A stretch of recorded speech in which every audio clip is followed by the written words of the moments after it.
जय हिंद साथियों, स्वागत है आपका साइंस बाय राजकुमार पर।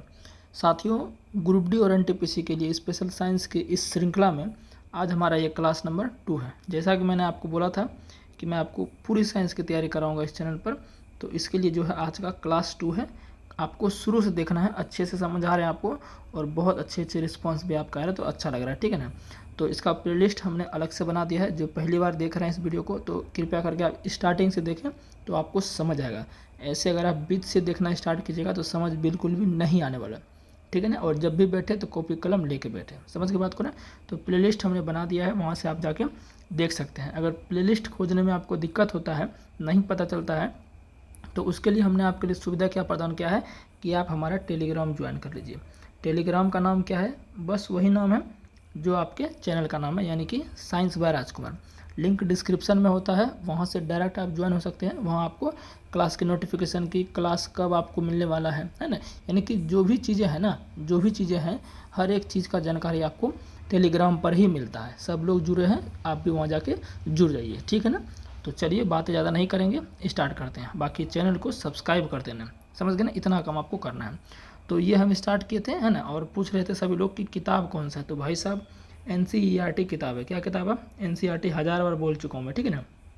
NCERT किताब है, आपको 9 और 10 दोनों का अपने नज़दीकी बुक स्टोर से खरीद लेना है, वहाँ आपको मिल जाएगा, समझ गया। चलिए, तो हमने ये सब पूरा पढ़ लिया था। तो हम कहाँ से स्टार्ट करेंगे? तो हम साथियों यहाँ से स्टार्ट करेंगे, एक्टिविटी 5.2 से, यानी कि एक्टिविटी भी हम देखेंगे, है ना। एक्टिविटी 5.2 से हम स्टार्ट करेंगे, क्रियाकलाप 5.2 से। पढ़ते इसमें क्या करा, पूरा मैं आपको एकदम एनिमेशन के माध्यम से, इमेज के माध्यम से भी समझाऊंगा, ताकि आपको बिल्कुल भी दिक्कत समझने में ना हो। क्रियाकलाप 5.2 क्या कहता है? हम पत्ती की झिल्ली, झिल्ली मतलब समझ रहे हैं, पतला वाला चीज़, जैसे इसलिए कह रहे हैं कि जो स्टार्टिंग से नहीं देख रहे हैं उनको दिक्कत होने वाली है। अब जो ये पहला क्लास देख लिया उसको समझ आ जाएगा तुरंत कि झिल्ली क्या होता है। हम पत्ती की झिल्ली लेंगे, कोई भी पत्ता ले लेंगे। प्याज की मूलाग्र, मूलाग्र मतलब जड़ का बात यहाँ हो रहा है, अथवा विभिन्न प्रकार के प्याज की झिल्ली की अस्थायी स्लाइड बना सकते हैं। देखिए, क्रियाकलाप में साथियों सिंपल बात है, हम क्या क्या लेंगे, ये क्रियाकलाप लेने के बाद आप, उसके बाद आपको जो है इन सभी प्रश्नों के उत्तर देने हैं। इस क्रियाकलाप को करने के बाद इन सभी प्रश्नों के उत्तर देने हैं, ठीक है ना। तो चलिए क्रियाकलाप को करते हैं। आपको हम एक इमेज के माध्यम से समझाते हैं। पहले ये जान लेते हैं क्रियाकलाप क्या कह रहा है। क्रियाकलाप कह रहा है, कोई पत्ता ले लीजिए पादप का, उसका पतला झिल्ली ले लीजिए और प्याज का जड़ ले लीजिए, ठीक है ना। और जो आपका क्या कहते हैं, प्याज की जो झिल्ली मैंने बताया आपको, प्याज की झिल्ली ले लीजिए। तीन चीज़, कितना चीज़? तीन चीज़। पहला क्या कि कोई पत्ता ले लीजिए, उसके बाद प्याज की झिल्ली ले लीजिए, पतला वाला झिल्ली, उसके बाद प्याज का जड़ ले लीजिए। तीनों को आप ऑब्जर्व करिए कि तीनों की कोशिकाएं किस प्रकार हैं। इसको हम ऑब्जर्व करेंगे माइक्रोस्कोप से। कैसे ऑब्जर्व करेंगे? माइक्रोस्कोप से, यानी कि सूक्ष्मदर्शी से। तो आइए इन क्रियाकलाप को देखते हैं, फिर उसके बाद इन सभी प्रश्नों के हम जो है उत्तर देंगे, है ना। डायरेक्ट साथियों सवाल आपका बन जाएगा, क्या सभी कोशिकाएं आकार तथा आकृति की दृष्टि से एक होती है? ऑप्शन में रहेगा नहीं होती है, हाँ होती है ना। इस तरह से आपका रहेगा। तो प्रश्न आपके इसी तरह से आएंगे। और आप पूछ रहे थे प्रश्न कैसे आएंगे, बहुत सारे ऐसे प्रश्न आपके रहते हैं। तो मेरे भाई मैं कहना चाहता हूँ, पहले आप सिलेबस ख़त्म कर लो क्योंकि अभी एग्ज़ाम में समय है ग्रुप डी का, है ना। अगर ये समय अगर आप सिलेबस ख़त्म नहीं करते हो तो आगे चल के आपको बहुत दिक्कत होने वाला है। तो जैसे जैसे मैं आपको बताते जा रहा हूँ, बस वो आपको करते जाना है, किसी प्रकार का दिक्कत नहीं होगा। मैं आपको ये भी बताऊंगा क्वेश्चन कैसे अटेम्प्ट करना होता है, कैसे क्वेश्चन पूछा जाता है, ये सब बताएंगे। लेकिन पहले सिलेबस तो भाई ख़त्म कर लो, ठीक है। तो चलो इन चीज़ को हम देखते हैं क्रियाकलाप के माध्यम से। तो साथियों हमने क्या किया है, क्या क्या लिया था? एक लिया था प्याज की झिल्ली, एक क्या लिया था, इसको थोड़ा हम अलग कलर देते हैं। एक साथियों हमने लिया था प्याज की झिल्ली, और एक लिया था कोई पौधे का पत्ती ले लेंगे, और एक ले लेंगे साथियों हम, एक ले लेंगे प्याज का जड़ ले लेंगे, ठीक है ना। ये तीन चीज़ें हमको लाना है। और ये तीनों चीज़ का जो हम चित्र यहाँ पर दर्शाए हैं ना, देखिए तीन चीज़ का हम चित्र यहाँ पर दर्शाए हैं। ये तीनों चीज़ का चित्र जो साथियों है, ये सूक्ष्मदर्शी से देखने पर बनाया गया, ऐसे नहीं कि अपने मन से हमने यहाँ पर आपको ले लिया। ये तीनों चित्र, ये क्या है, प्याज की झिल्ली को, जब प्याज की पतली झिल्ली को सूक्ष्मदर्शी में रखा गया था, मैंने कल आपको जैसा कि बताया था, तो कुछ में उसमें कुछ इस तरह का प्याज की झिल्ली दिखाई देती है, जिसमें कि ये सारे आपका क्या है, ये जो चौकट जो आपको चौरा टाइप का दिख रहा है, वो सारी कोशिकाएं हैं और उसके बीच में एक केंद्रक है। तो प्याज की झिल्ली को सूक्ष्मदर्शी से देखने पर कुछ इस तरह का दिखता है। अगर हम किसी भी पत्तियों, कोई भी पौधे का पत्तियाँ ले लेते हैं, उसको जब सूक्ष्मदर्शी से देखेंगे तो हमारा कुछ इस तरह का नज़र आता है। समझ गए, ये व्यू आपको देखने को मिलता है। और ये देख सकते हैं आपको इसमें या क्या साथियों, आपकी कोशिका कुछ इस तरह से है। अगर हम प्याज के जड़ को बात करें, जो प्याज का जड़ होता है ना, वो जो आपका रेशा टाइप का होता है, जड़ का बात करें, अगर प्याज के जड़ को देखा जाए सूक्ष्मदर्शी से तो वो कुछ इस तरह का दिखता है, इस तरह का। तो इस निष्कर्ष से आप क्या देख रहे हैं, क्या समझ पा रहे हैं इस निष्कर्ष से कि चीज़ें तो कोशिका तो एक ही है, लेकिन यहाँ देखिए कि इन कोशिकाओं की आकृति अलग अलग दिख रही है। इसमें देखिए थोड़ा सा कुछ ज़्यादा ही चौड़ा टाइप का, एकदम घना टाइप का दिख रहा है। इसमें देखिए एकदम थोड़ा षटकोण टाइप का दिख रहा है, और इसमें देखिए कुछ अलग टाइप का ही दिख रहा है इसमें। यानी कि कोशिकाओं की आकृति साथियों अलग अलग है। कोशिकाओं की आकृति क्या है, अलग अलग है। तो ये इन तीनों को आप देख लीजिए चित्र इनका, कि जब प्याज की झिल्ली को सूक्ष्मदर्शी में देखेंगे तो कुछ इस तरह से दिखेगा, पत्तियों को जब देखेंगे तो कुछ इस तरह से, और जब उनके जड़ को देखेंगे तो कुछ इस तरह से दिखता है। ठीक है ना। अब इनसे आधारित जो प्रश्न है, इनसे आधारित जो प्रश्न है एनसीईआरटी के, वो आपको करना है, और वही सब डायरेक्ट एग्जाम में आ जाता है ना। तो बोलते हैं कि अरे ये तो हम पढ़े नहीं थे, क्योंकि क्रियाकलाप वगैरह आपको कोई जल्दी नहीं पढ़ाता है। ठीक है ना, क्योंकि प्रश्न उससे भी आएंगे। ठीक है, चलिए अब क्रियाकलाप को देखते हैं उनसे क्या प्रश्न है, उसके बाद हम इसका आंसर करेंगे। ठीक है, तो अब क्या करना है, इन क्वेश्चंस का आपको आंसर करना है। क्वेश्चन क्या कह रहा है, क्या सभी कोशिकाएं, एक मिनट थोड़ा सा इसको कलर कर देते हैं अलग। क्या कह रहा है, क्या सभी कोशिकाएं आकार तथा आकृति की दृष्टि से एक जैसी दिखाई देती है। यानी कि साथियों अभी जस्ट मैंने आपको दिखाया था, प्याज की झिल्ली की कोशिकाएं देखें, पत्ता कोशिकाएं देखें, है ना, और उसका जड़ का कोशिका देखें, तो क्या तीनों एक जैसा था क्या, आकार और आकृति एक जैसा था क्या, बिल्कुल नहीं था। तो हम कहेंगे इसका आंसर क्या हो जाएगा, नहीं।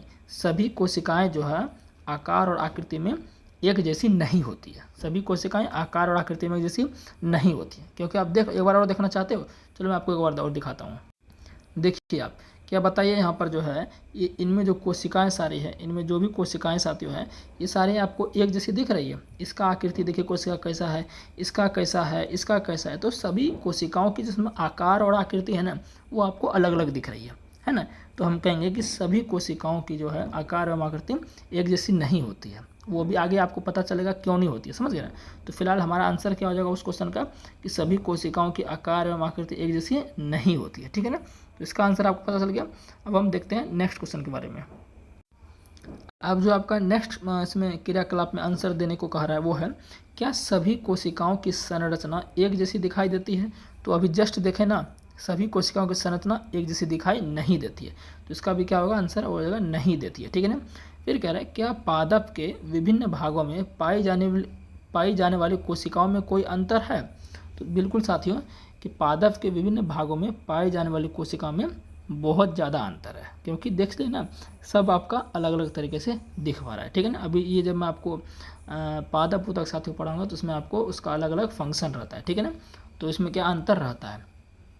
फिर आपका है, हमें कोशिकाओं में क्या समानता दिखाई देती है। यानी कि समानताएं पूछ रहा है। समानताएं का मतलब हो गया कि क्या चीज़ें तीनों में सिमिलरिटी है।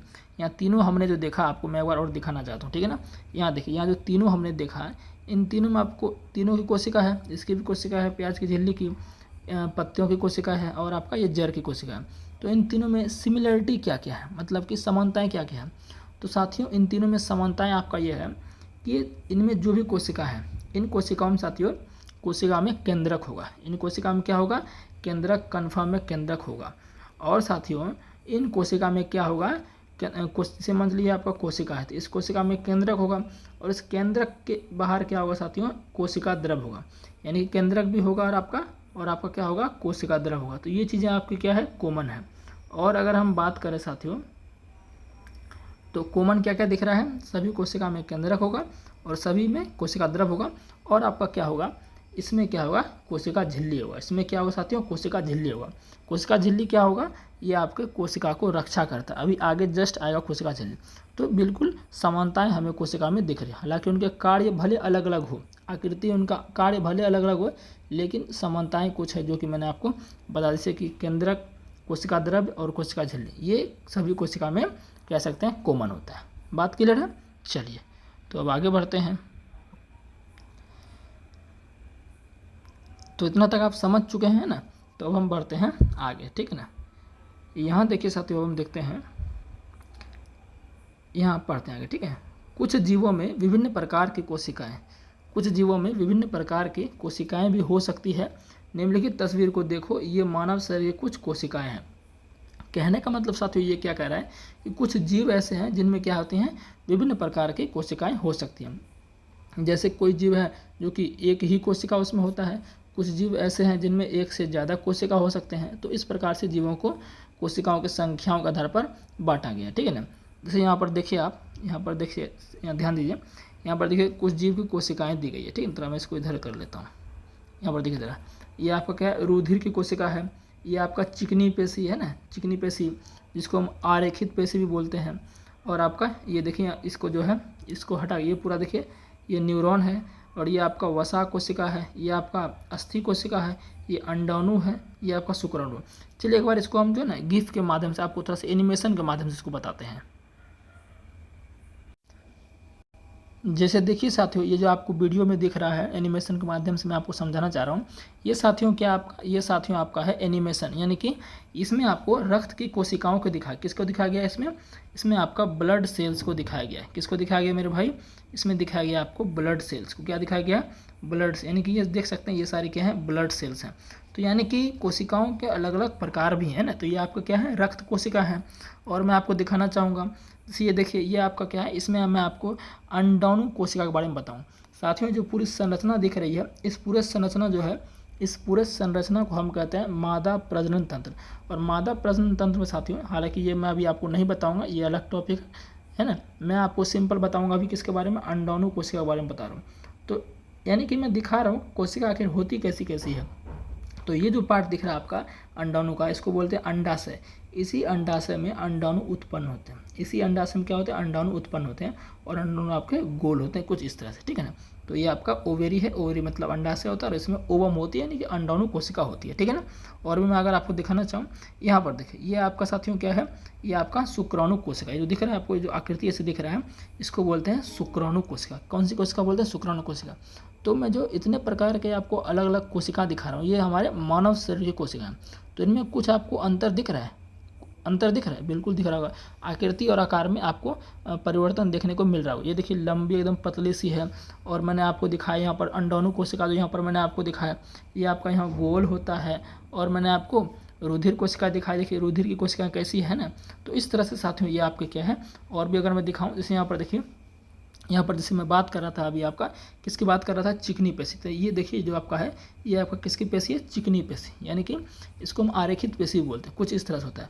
वही अगर हम बात करें रेखित पेशी का, तो कुछ इस तरह से एकदम रॉड टाइप का होता है ना, स्ट्रेटेड मसल ये होता है आपका, ठीक है। तो ये सब साथियों आपका क्या है, कोशिका हमारे दिखने वाले मानव शरीर के हैं। जो कि और भी अगर हम दिखाएं, यहाँ देखिए, ये आपका देखिए न्यूरॉन कोशिका, ये क्या है आपका, न्यूरॉन कोशिका है ना। ये भी क्या है आपका, ये भी मानव की ही कोशिका है। ये भी क्या है आपका, ये भी मानव की ही कोशिका है। तो ये न्यूरॉन कोशिका देखिए कुछ इस तरह से आपका होता है। तो यानी कि कोशिकाओं में विभिन्नता है, कोशिकाओं में आकार और आकृति अलग अलग हमें देखने को मिल पा रहा है, ठीक है ना।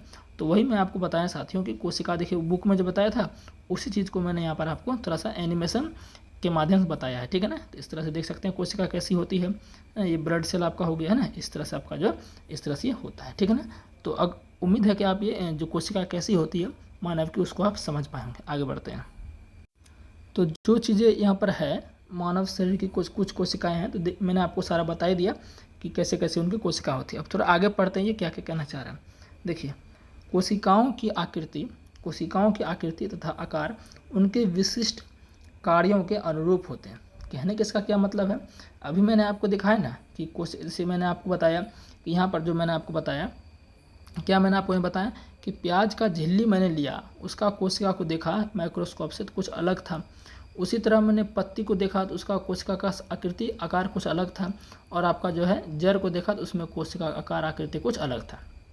तो यानी कि साथियों आकार और आकृति अलग है, इसका मतलब ये है कि किसी भी कोशिका का आकृति जो आकार होता है ना, किसी भी कोशिका का आकृति और आकार होता है उसके कार्यों के अनुरूप होता है। यानी कि आकृति है ना, उस जैसा जिसका कार्य वैसा उसका आकृति होगा। सिंपल सी बात है, जैसा जिसका कार्य है उसका वैसा आकृति होगा। यानी कि आकृति तथा आकार जो है किस पर डिपेंड करता है, उसके कार्यों के अनुरूप करता है। समझ गए ना बात को। जैसे कि बात करें हम साथियों पादप कोशिका में बात करें तो जिनकी कोशिका भित्ति मोटी होती है तो उनका काम क्या होता है, उनका काम होता है पौधों को रक्षा प्रदान करना। तो जितनी पतली होगी वो ज़्यादा रक्षा प्रदान नहीं कर पाएगा। तो यहाँ पर देखिए आकार और आकृति से कार्य का पता चल पा रहा है, यानी कि सिंपल सी बात है, कोशिकाओं की आकृति तथा आकार किस पर निर्भर करती है, उनके विशिष्ट कार्यों पर निर्भर करती है, विशिष्ट कार्यों के अनुरूप होती है। वही ये अपना कह रहा है। आगे देखिए कह रहा है कुछ कोशिकाएं अपना आकार बदलती रहती है, कुछ कोशिका ऐसी हैं जिनका आकार फिक्स होता नहीं है। समझ गए ना। अच्छा, आकार और आकृति का मतलब आप समझते हैं? कितना लोग आकार और आकृति को एक ही समझ लेते हैं, लेकिन नहीं। आकार का मतलब साथियों होता है कि वो कितना लंबा है, कितना छोटा है ना, साइज मापा जाता है। लेकिन आकृति का मतलब होता है, आकृति में लंबाई नहीं, लंबाई साइज कुछ नहीं मापा जाता। आकृति का मतलब है कि उनकी आकृति कैसी है, वो दिखता कैसा है, बेलन के जैसा दिखता है, गोल के जैसा दिखता है, शंकु के जैसा दिखता है ना, अर्धगोला के जैसा दिखता है। यानी कि सिंपल सी बात है, आकृति का मतलब होता है कैसा दिखता है, शक्ल उनका कैसा है। और आकार का मतलब होता है कि उनकी लंबाइयों का माप। समझ के बात को, तो आकार और आकृति समझ गए होंगे, ठीक है ना। जैसे यहाँ क्या बोल रहा है, कुछ एक कोष के जीव जो है वो क्या होते हैं, अपना आकार बदलते रहते हैं, ठीक है ना। जैसे आपका अमीबा हो गया, और अमीबा हो गया। मैं एक चीज़ और आपको बताना चाहूँगा, रक्त की जो कोशिका होती है एक, हालांकि रक्त के 2-3 कोशिका होते हैं, रक्त की जो कोशिका होती है इसको बोलते हैं WBC। रक्त की एक कोशिका होती है जिनका नाम है WBC। इनका भी आकार साथियों फिक्स नहीं होता, तो ये भी आपका ध्यान रखना। तो जैसे एक कोष के जीव अमीबा जो है, इनका आकार क्या होता है, अनिश्चित होता है, यानी कि बदलता रहता है, ठीक है ना। और आगे पढ़ते ये क्या कहना चाह रहा है, कुछ जीवों में कोशिका का आकार लगभग स्थिर रहता है और प्रत्येक प्रकार की कोशिका के लिए विशिष्ट होता है। यानी कुछ जीव ऐसे हैं जिनमें कोशिका आकार फिक्स नहीं होगा और कुछ जीव में स्थिर रहता है। उदाहरण के लिए तंत्रिका कोशिका। तंत्रिका कोशिका क्या है, जो मैंने अभी आपको जस्ट दिखाया, उसको क्या बोलते हैं, न्यूरॉन बोलते हैं। अगर मैं एक बार और आपको दिखाना चाहूँ, ये देखिए, ये तो रक्त की कोशिका है, ये आपकी यहाँ पर अंडाणु कोशिका थी। ये देखिए, ये आपका शुक्राणु कोशिका है, ये आपका रेखित था। ये देखिए, ये जो है आपका, इसी को तंत्रिका कोशिका बोलते हैं। इसी को क्या बोलते हैं, तंत्रिका कोशिका।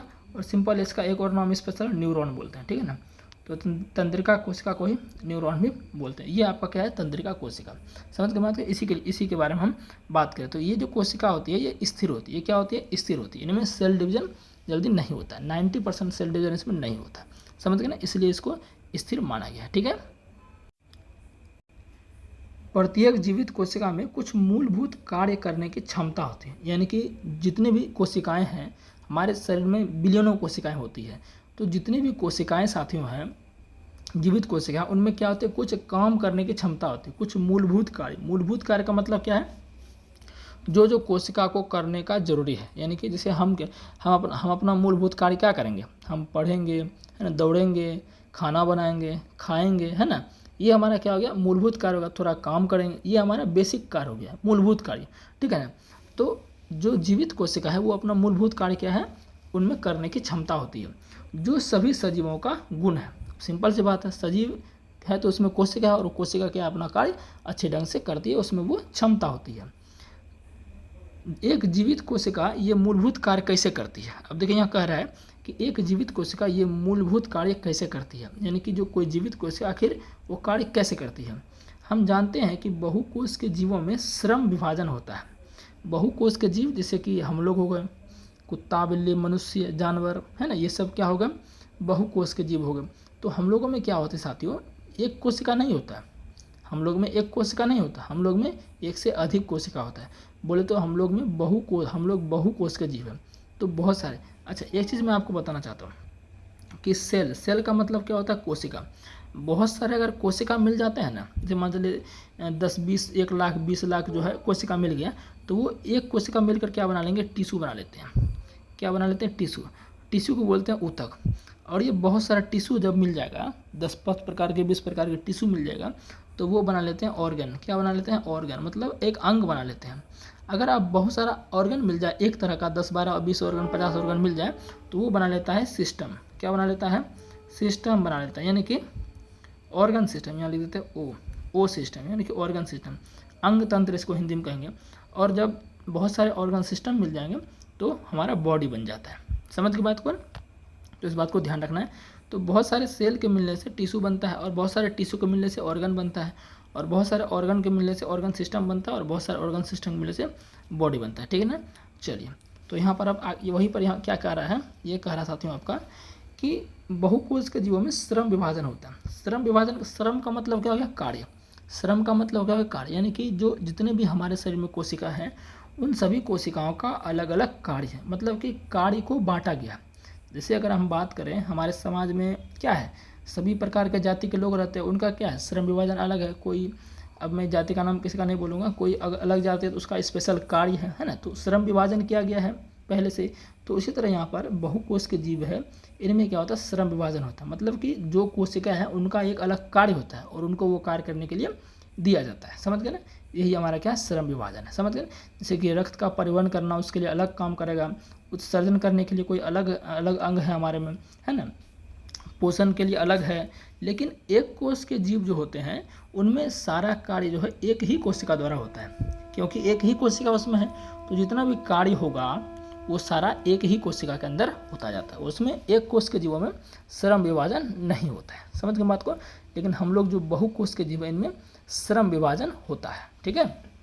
चलिए, जैसा कि मनुष्यों में, देखिए यहाँ पर बोला भी गया है बहुकोश के जीवों में श्रम विभाजन होता है जैसा कि मनुष्यों में, मैंने आपको बोल दिया। इसका अर्थ यह है कि शरीर के विभिन्न अंग विभिन्न कार्य करते हैं। मैंने आपको बोल दिया, जैसे कि डायफ्राम है तो ये श्वसन में मदद करता है, रक्त है तो वो क्या करता है, हार्मोन को परिवहन, हार्मोन को ढोता है वो, है ना। जैसे फेफड़ा है तो श्वसन में वो भी मदद करता है ना। अमाशय है पाचन में मदद करता है, समझ गए ना। किडनी है उत्सर्जन में मदद करता है, यानी कि सभी अंग का अलग अलग अपना कार्य है, सब अपना कार्य अच्छे से करते हैं। और अगर सब अंग अच्छे से कार्य करें तो हम लोग कभी बीमार नहीं पड़ेंगे, समझ की बात को ना। तो वही बोल रहा है, जैसे मनुष्य के शरीर में हृदय रुधिर को पंप करता है, अमाशय भोजन का पाचन आदि, यानी कि सबका मैंने बोल दिया। इसी प्रकार एक कोशिका में भी श्रम विभाजन होता है। वास्तव में ऐसी प्रत्येक कोशिका में, अच्छा यहाँ जो लिखा गया है एक कोशिका में श्रम विभाजन होता है, तो यहाँ पे एक कोशिका में श्रम विभाजन नहीं होता है। यहाँ पर जो लिखा गया है यानी कि एक ही, इसका मतलब आप ये समझिएगा कि एक ही कोशिका में जो वो सारा काम जो है वो एक ही कोशिका कर लेगा। एक ही कोशिका में पूरा जो विभाजन हुआ है पूरा हर एक काम वो एक ही कोशिका कर लेगा, है ना। तो आपको ध्यान क्या रखना कि एक कोशिका में श्रम विभाजन नहीं होता है। क्या समझ गए ना बात को। वास्तव में ऐसी प्रत्येक कोशिका में कुछ विशिष्ट घटक होते हैं जिन्हें कोशिकांग कहते हैं। अब देखिए नया ट्विस्ट आ रहा है, अब चीज़ों को आगे हम बढ़ाते जा रहे हैं, एडवांस जाते जा रहे हैं कोशिका के बारे में। यहाँ अब क्या बात आ गया कि ऐसी प्रत्येक कोशिका में कुछ विशिष्ट घटक होते हैं। अब देखिए अभी तक हमने किस किस का नाम सुना था, अभी जो हमने सिर्फ कोशिका के बारे में सुना था। अभी यहाँ पर ये क्या कह दिया ऐसे प्रत्येक कोशिका में कुछ विशिष्ट घटक होते हैं जिन्हें कोशिकांग कहते हैं। यानी कि साथियों अब यहाँ पर धीरे धीरे जो है कोशिका के अंदर क्या क्या चीज़ें हैं उन सभी चीज़ों का खोज होने लगा, समझ बात को ना। तो मैंने आपको तो पहले ही बोला था कोशिका के अंदर क्या होते हैं, केंद्रक होते हैं साथियों। कोशिका के अंदर केंद्रक होता है और इसके चारों ओर साथियों क्या होते हैं, इस तरह से आपके क्या होते हैं, आपके होते हैं कोशिका द्रव्य, यानी कि कोशिका के अंदर कोशिका द्रव्य होता है, इस तरह से कोशिका द्रव्य होता है, ठीक है ना। और साथियों इस कोशिका द्रव्य में साथियों सभी क्या होते हैं, सभी अंग जो रहते हैं उसे कोशिकांग कहते हैं। कोशिकांग का मतलब क्या है, कोशिकांग का मतलब सेल ऑर्गेनेल, जैसे कि आपका गोल्जी काय हो गया, लाइसोसोम हो गया, माइटोकॉन्ड्रिया हो गया, है ना, एंडोप्लाज्मिक रेटिकुलम हो गया, केंद्रक हो गया, ये सारे कोशिकांग हैं। यानी कि जो कोशिका के अंदर जितने भी अंग हैं उसे कोशिका के अंग यानी कि कोशिकांग कहेंगे। बात समझ आया। तो ये सब पता है कब संभव हो पाया, जब से इलेक्ट्रॉन सूक्ष्मदर्शी का खोज हो गया। प्रत्येक कोशिकांग एक विशिष्ट कार्य करता है। अब जैसे मैंने आपको यहाँ बताया अभी कि इसमें क्या होंगे, अभी धीरे धीरे सबका खोज होगा, लाइसोसोम का खोज होगा, माइटोकॉन्ड्रिया का खोज होगा। तो जितने भी इसमें अंग हैं उन सबका एक अलग अलग अपना कार्य है। माइटोकॉन्ड्रिया अलग कार्य करेगा, लाइसोसोम अलग कार्य करेगा, केंद्रक अलग कार्य करेगा, है ना, गोल्जी का अलग कार्य करेगा। तो सभी अंगों का कोशिका के अंदर जितने भी अंग हैं जो मैं बोल रहा हूँ जिसे कोशिकांग कहते हैं उनका एक विशिष्ट कार्य है, समझ गए ना। वो वही यहाँ पर ये बोल रहा है। जैसे कोशिका में नए पदार्थ का निर्माण, अपशिष्ट पदार्थों का निष्कासन, जो भी चीज़ें हैं हर एक कार्य जो है कोशिका के अंदर जो अंग होते हैं वही करते हैं, ठीक है। अब ऐसी एक कोशिका है, ऐसी आपके लाखों अरबों कोशिका मिलकर वो काम करते हैं, ठीक है। चलिए और भी आगे कुछ है, हाँ, इन कोशिकांगों के कारण ही एक कोशिका जीवित रहती है। एक कोशिका क्या रहती है? जीवित रहती है और अपने सभी कार्य करती है। ये कोशिकाओं मिलकर एक मूलभूत इकाई बनाते हैं जिसे कोशिका कहते हैं। अब देखिए कोशिका, आप देखिए कोशिका का अलग अलग डेफिनेशन आ रहा है। कोशिका हम किसको बोल दे रहे हैं? कोशिका हम बोल दे रहे हैं किसको? कि कोशिका के अंदर जो कोशिकांग है ना, जो विशिष्ट रूप से अपना अपना अलग अलग कार्य कर रहे हैं, वो सभी मिलकर एक संरचना बना रहे हैं जिसे हम क्या कह दे रहे हैं? कोशिका कह रहे हैं। कोशिकांगों के कारण ही एक कोशिका जीवित रहती है। यानी कह सकते हैं कि कोशिका के अंदर जितने भी अंग है वो क्या करते हैं? सब मिलकर कार्य करते हैं। अगर वो ठीक ठाक से कार्य कर रहे हैं तो कोशिका हमारा जीवित है अच्छे तरीके से। समझ गए ना? ये कोशिकाओं मिलकर एक मूलभूत इकाई बनाते हैं। यानी कि कोशिका के अंदर जितने भी कोशिकाओं हैं, जितना भी मैं बोल रहा हूँ, बार बार मैं नहीं बोलूँगा, कोशिकाओं बोले तो कोशिका के अंदर जितने भी हैं जैसे माइटोकॉन्ड्रिया, लाइसोसोम, केंद्रक, ईआर, गोल्जिका, ये सारे जो हैं इन सबको कोशिकाओं कहते हैं। और ये सब मिलकर एक क्या बनाते हैं? यूनिट बनाते हैं और उस यूनिट को हम बोलते हैं कोशिका। बात समझ में आया? उम्मीद है समझ गए होंगे। ठीक है ना? ये कोशिकाओं मिलकर एक मूलभूत इकाई बनाती है, यहाँ तक तो बता ही दिए थे, जिसे कोशिका कहते हैं। यह बड़ा रुचिकर है, यानी कि बड़ा आश्चर्यजनक बात है कि सभी कोशिकाओं में एक ही प्रकार के कोशिकांग होते हैं। देखिए यहाँ कहने का बात क्या हो गया कि ये बहुत आश्चर्यजनक बात है। जैसे कि मैंने आपको बताया कि प्याज का झिल्ली का कोशिका हमने देखा माइक्रोस्कोप में, उसके जड़ का देखा और पत्ते का देखा। तो तीनों में कॉमन क्या क्या दिखा? कि उसके अंदर जो अंग सारे उपस्थित होंगे। उसके अंग साथ या उसका भले कि उनका आकृति आकार अलग हो सकता है, लेकिन अंग वो सारे उपस्थित होंगे। ठीक है ना? तो वही यहाँ पर ये कह रहा है सभी कोशिकाओं में एक ही प्रकार के कोशिकाओं होंगे। समझे? हालांकि वो बात अलग है कि अभी जब हम पढ़ेंगे कोशिका के संरचना के बारे में तो उसमें हम प्रोकैरियोटिक के बारे में पढ़ेंगे, यूकैरियोटिक के बारे में पढ़ेंगे, उसको डिटेल में पढ़ेंगे। तो उनमें कुछ चीज़ें जो है हमें देखने को नहीं मिल सकती है, कुछ चीज़ें यूकैरियोटिक में मिलेंगी तो वो प्रोकैरियोटिक में नहीं मिल सकती हैं। ठीक है ना? तो वो अभी आगे की बात है। फिलहाल आपको क्या ध्यान रखना है कि सभी कोशिकाओं में एक ही प्रकार के कोशिकांग होते हैं। ठीक है? इससे कोई फर्क नहीं पड़ता कि उसके कार्य क्या हैं अथवा वे किस जीव में पाए जाते हैं। देखिए कहने का मतलब क्या है?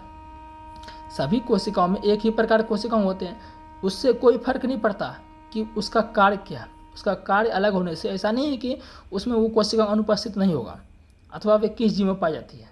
यहाँ सिंपल ये कह रहा है कि कोई भी जीव में पाया जा रहा कोशिका हो, कुछ भी कार्य हो, लेकिन सारा चीज़ कोशिका में उपस्थित होगा। बात क्लियर है? चलिए अब यहाँ कुछ प्रश्न दिए गए हैं ना, प्रश्न दिए गए हैं। इस प्रश्न को अगर हल करना चाहे, कोशिका की खोज किसने और कैसे की? तो कोशिका खोज किसने की? ये तो आपका कोई काम है, सॉरी ये तो आपका लिखने वाला प्रश्न है, तो कोई आपका ये काम है नहीं। बाकी आपको आंसर इसका बहुत अच्छे से पता है, किसने की, क्या की, हर एक चीज़ आपको पता है इसका। ठीक है ना? चलिए तो अब हम बात करते हैं थोड़ा यहाँ कोशिका किससे बनी होती है और कोशिका का संरचनात्मक संगठन क्या है। फिर उसके बाद क्लास को हम स्टॉप भी करेंगे। ठीक है ना? पढ़ते हैं।